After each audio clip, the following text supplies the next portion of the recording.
Sledeča oddaja je bila posneta s pomočjo prijateljev in sodelavcev misionarske skupine Joyce Meyer.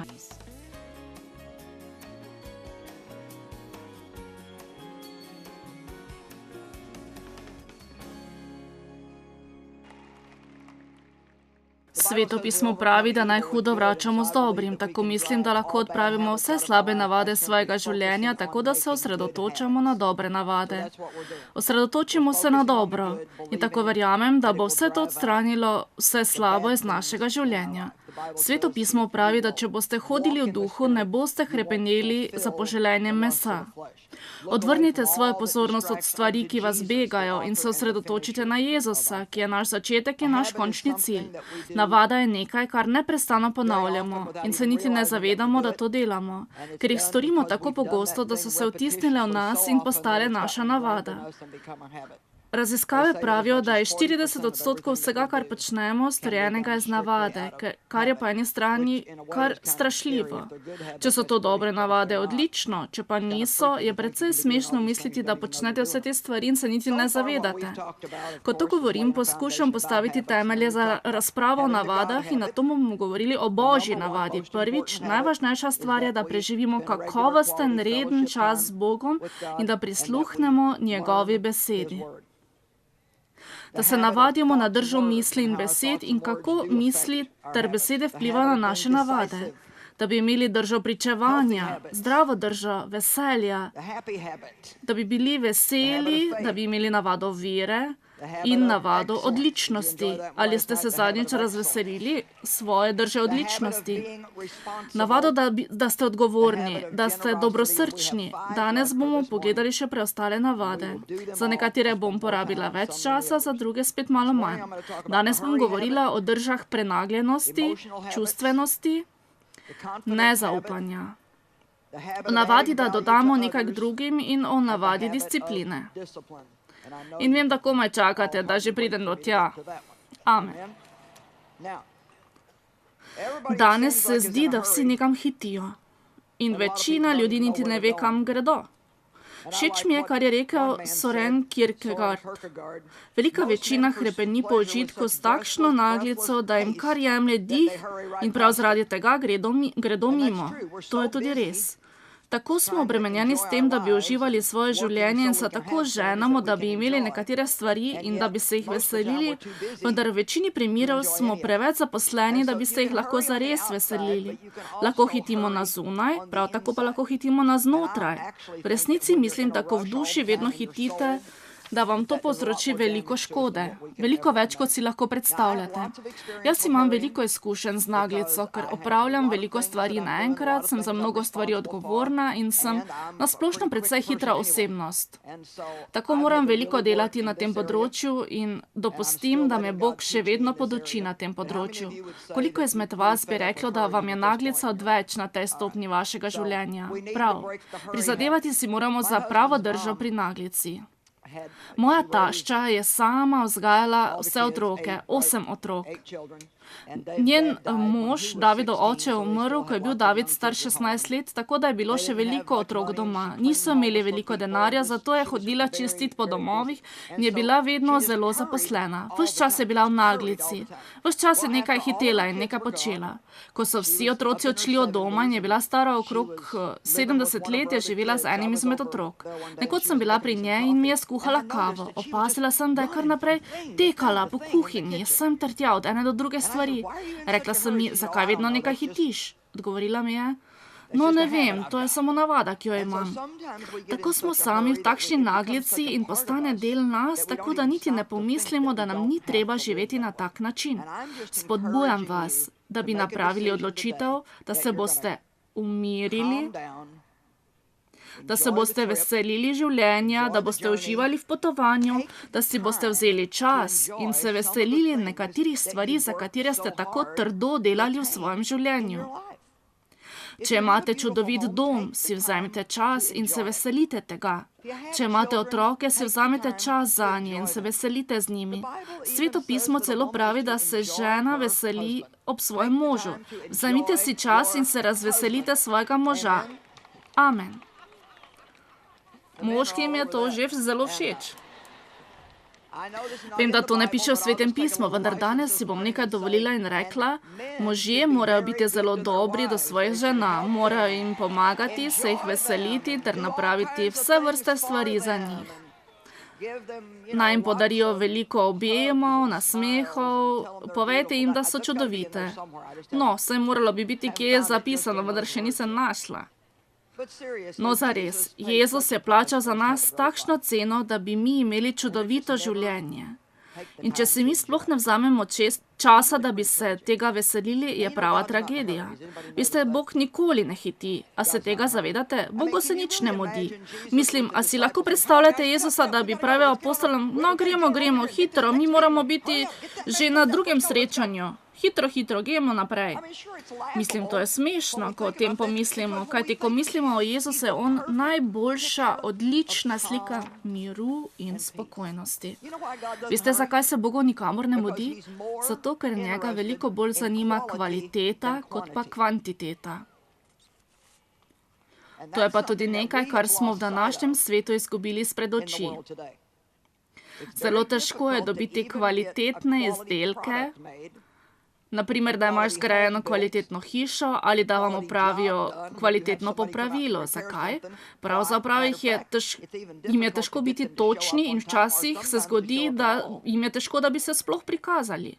Vi veste, zakaj je tako? Zato, ker vsakdo poskuša pridobiti čim več denarja, zaslužka in so vsi tako zaposleni, da vsega ne morejo opraviti in tako izgubljamo kvaliteto na račun količine.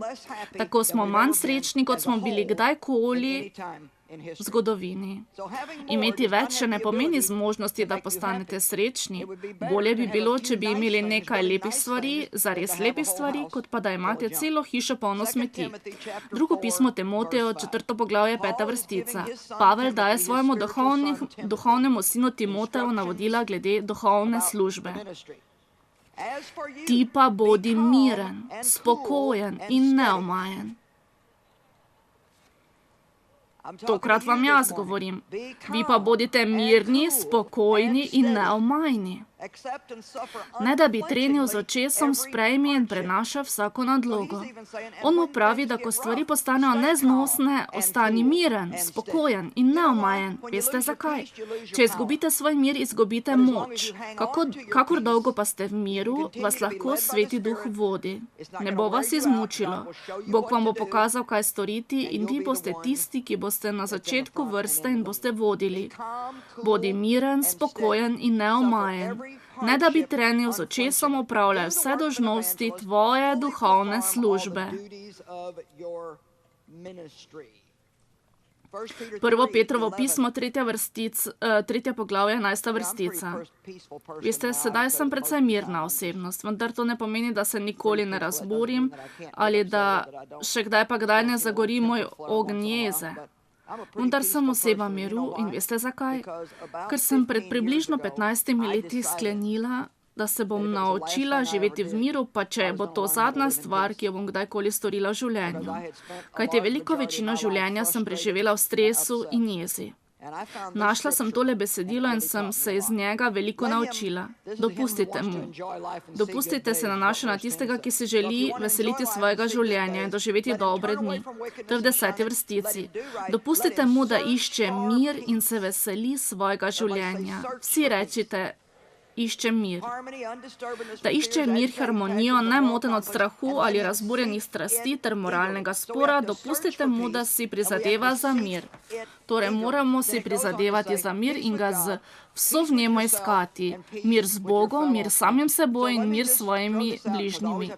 Dopustite mi, da vam to povem, kajti najprej moramo narediti temelje. Če niste v miru samim seboj, ne boste našli svojega miru, pa ni važno, kaj počnete. Prva stvar, ki jo morate storiti, je, da se odločite in rečete, nisem popoln, Bog je to vedel, ko me je sprejel, nisem mi potrebno jeziti nase, nisem tam, kjer bi moral biti, vendar hvala Bogu, nisem več tam, kjer sem bil, duhovno rastem. Amen. Vi se lahko veselite sami sebe, ko se spreminjate. In če se ne naučite veselite sami sebe, se ne boste naučili, kako se veseliti česarkoli drugega. Veste zakaj? Kajti kamorkoli boste šli, boste vi tam. Tako ni pomembno, kaj delate, če se ne veselite sami sebe, se boste srečali, karkoli počnete in se boste bedno počutili. Mi moramo nehati hiteti, neprestano, biti sitni in jezljivi. Želim, da uresničite držo miru in da ste miroljubni. Govorim o tem, da bi zlomili navado neprestanega hitenja in bi si oblikovali navado mirnosti. Sedaj sem na točki in mnogi izmed vas tudi. Moj mož je bil sicer tako rojen, vendar pa ne jaz, zato sem se morala truditi. Tisto minuto, ko sem se začela razburjati, je zazvonil moj alarm, da moram nekaj spremeniti. Tako ne gre več naprej. Pretežko je za vas, če ste neprestano razburjeni. Zame vam preveč moči in energije, neprestano ste v stresu, v naglici ves dan in ste na koncu popolnoma izmozgani. Popolnoma vas bo izmučilo vse to. Naglica je ena izmed največjih vzrokov za izgubo miru in neprijetno razkrivanje svojih čustev. Če hočete mir, koliko izmed vas si želi več miru? Ste prepričani? Če ga zares hočete, potem morate biti pripravljeni, da naredite spremembe, ki jih boste morali narediti, da do tega pridete. No, sedaj niste več tako zainteresirani, za to vidim. Vi ne morete vztrajati pri istih stvareh in pričakovati drugačnega rezultata. Pravim vam, da ne morete še naprej delati istih stvari in pričakovati drugačnega rezultata. Rekli boste, no dobro, ampak jaz molim, čakam, da bo Bog nekaj storil. Veste, kaj bo Bog storil? Pokazal vam bo, kaj morate vi storiti in on vam bo pri tem pomagal. To pogosto spregledamo. Mi želimo živeti noro, potem pa pričakovati, da bo prišel Bog in bo vse pospravil in izbrisal rezultate našega življenja. Vi morate zamenjati način, če želite imeti mir v življenju. Morate začeti reči ne nekaterim stvarem. Začeti se morate ukvarjati s tem, kar prinaša sadove v vaše življenje. Vi ste v Svetem pismu ni niti enega mesta, kjer bi pisalo, da nas je Bog poklical, da bi hiteli. Poklicani smo, da prinašamo dobre sadove. Pravzaprav bi besedo naglica morali vzeti pod drobnogled. Sama sem tako utrujena od ljudi, ki jih vprašaš, kako si kaj, in ti odgovorijo, da so zelo zaposleni. Kako je kaj s tabo? Napeto. Če to vse, kar lahko rečemo o samem sebi, je to zelo žalostno. Tako niti ne maram, ko mi ljudje rečejo, zagotovo imate veliko za početi. Rečem, ne, veste kaj, raje rečem, da prinašam sadove, da sem koristna. Vendar pa čutim, da to pomaga ljudem in verjamem, da to lahko storim v miru, v vsem duševnem zdravju in se lahko veselim tega, kar vse počnem. Želim se veseliti tega, kar počnem. Amen. Če bi o tem premišljevali le kakšnih 5 minut, bi verjetno našli 2 ali 3 stvari, ki bi jih z lahkoto odstranili iz vašega življenja, jih nikoli pogrešali in bi vam to takoj prineslo več miru ter naredilo nekaj prostora v vašem urniku. Koliko izmed vas misli, da je to mogoče? Poglejte tja, vi to že poznate. Kaj pa vas pri tem onemogoča? No, ne vem.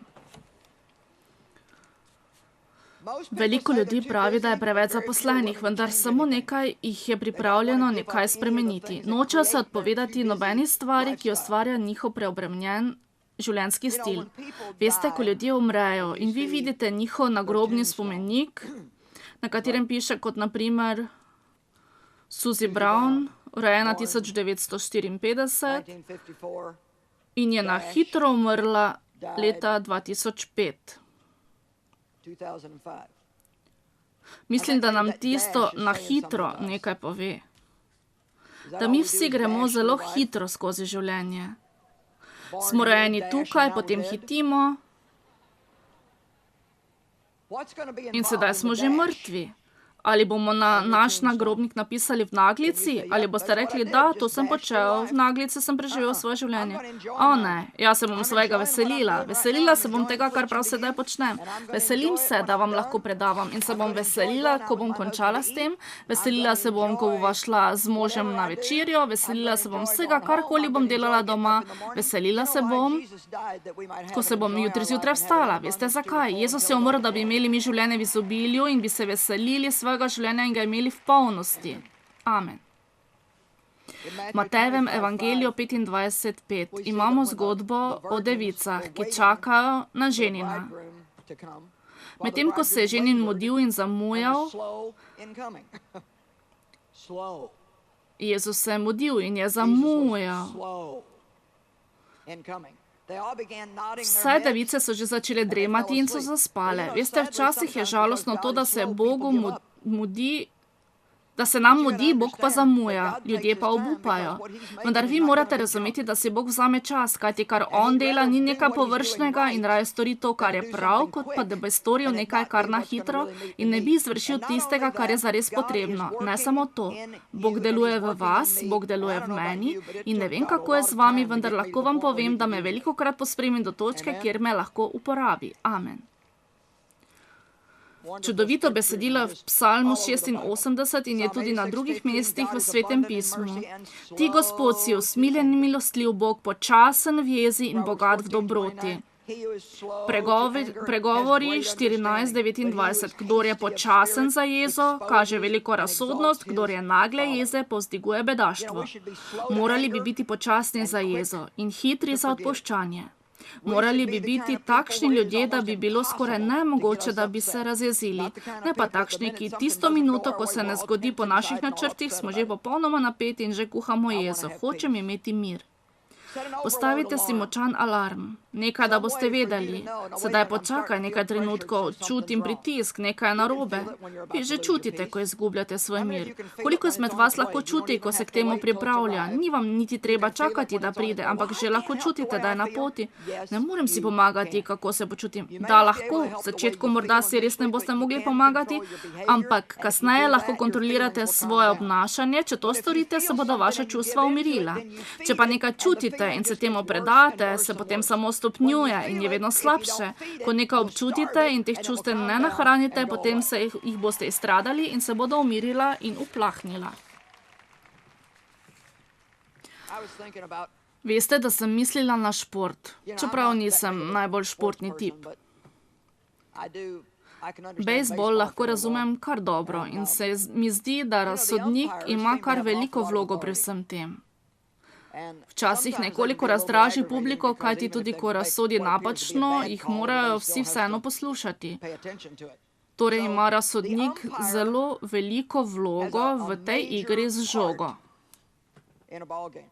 No dobro, a veste, da je v pismu Kološanom 3:15 piše, da dopustimo Božjemu miru zavladati v našem življenju kakor razsodniku.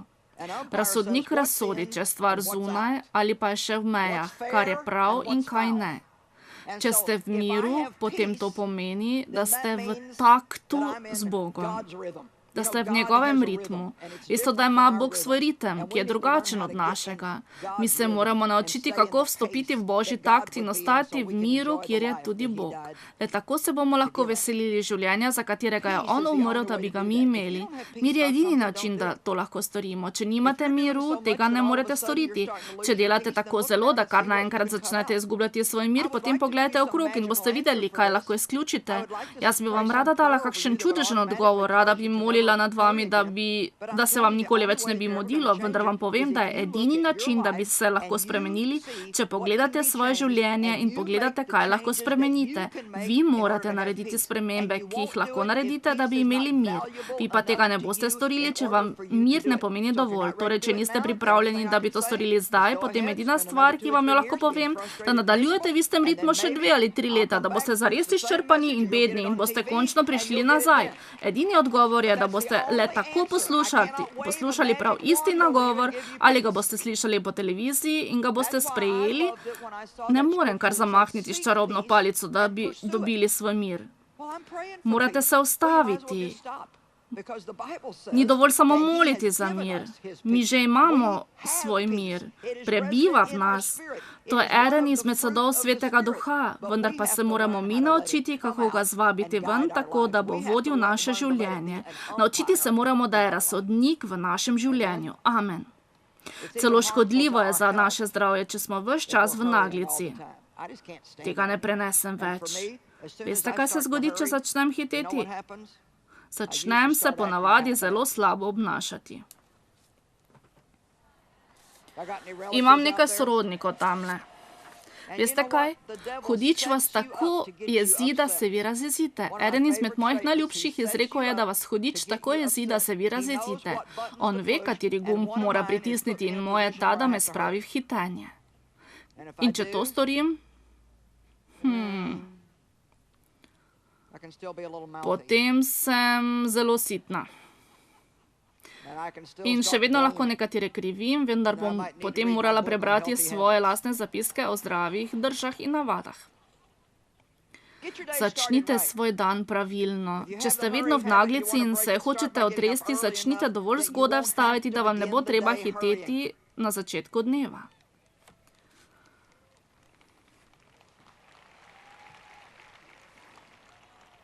Kaj pa to, da nekatere stvari naredite že prejšnji večer? Zakaj se ne odločite prejšnji večer, kaj boste oblekli in si pripravite nekaj za kosilo, za malico? Naredite nekaj stvari že prejšnji dan, tako da ko stanete, nimate 25 stvari za storiti, ki vas bodo gotovo spravile iz tira. Poglejte svoj načrt za vsak dan. Uredite si urnik. In če veste, da v resnici ne morete napraviti vsega, kar ste načrtovali, kar verjetno velja za večino dni, za večino izmed vas, dajte no, vzemite nekaj ven iz urnika, prestavite na naslednji dan. Ali pa poglejte, če je kaj takšnega, kar vam sploh ni potrebno opraviti, tako da boste lahko ohranili svoj mir. Večkrat na dan se osredotočite na prizadevanje. Hodim v Božjem ritmu, ohranjam svoj mir in veselim se svojega življenja. Osredotočite se na mir in ta bo vedno bolj rastel in bo vedno večji v vašem življenju. Drugo pismo Korinčanom 13:11. Končno, bratje, veselite se, izpolnjujte se, spodbujajte se, bodite istih misli, živite v miru, pa bo Bog ljubezni in miru z vami. Živite v miru, Bog ljubezni in miru bo z vami. Bog je vzrok naklonjenosti, dobre volje in ljubezni do ljudi. Če čutite mir, to je Božja prisotnost.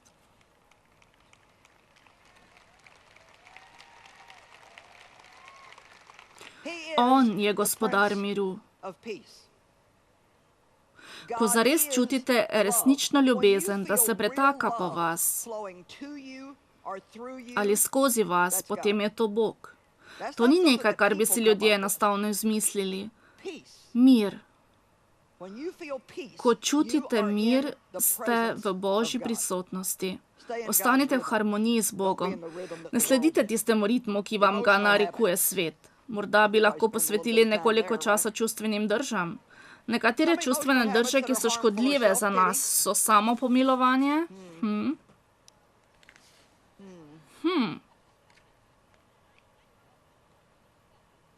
depresija,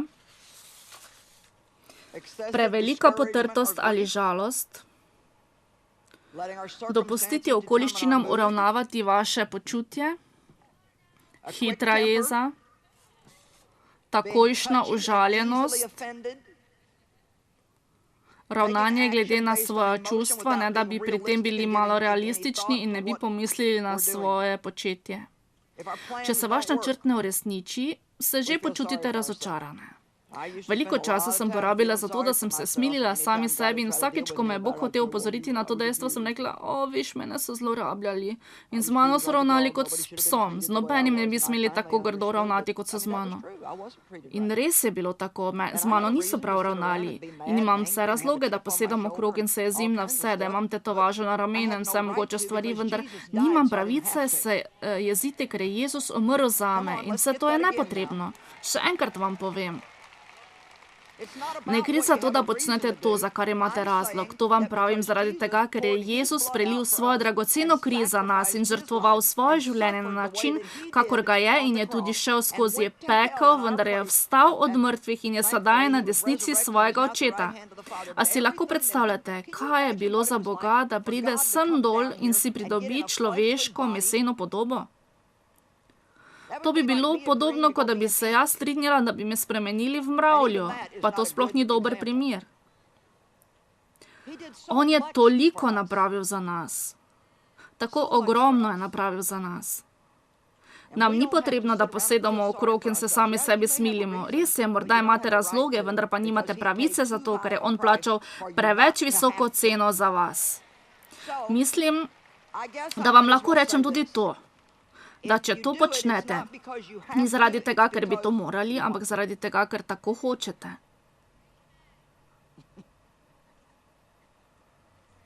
Poiskala bom nekaj ljudi, ki se mi sedaj smejejo. Vem, kako to gre. Ti že ne veš, kaj vse jaz prenašam. Ti ne veš, kakšno je bilo moje življenje. Jaz vam samo pravim, da če se smilite sami sebi, vam to ne bo nič pomagalo, nič se ne bo spremenilo, to ne naredi nobenega vtisa na Boga. Hudič ima to rad. Ja, seveda, vsak dan, ki ga zapravite v samopomilovanju, ima v peklu slavje. To oni obožujejo. Veste, vi morate priti do točke, ko vas hudič povabi na pomilovanja vredno praznovanje in mu rečete, ne hvala, to sem že delal, ne bom zapravil niti enega samega dneva svojega življenja, da bi se smilil samemu sebi.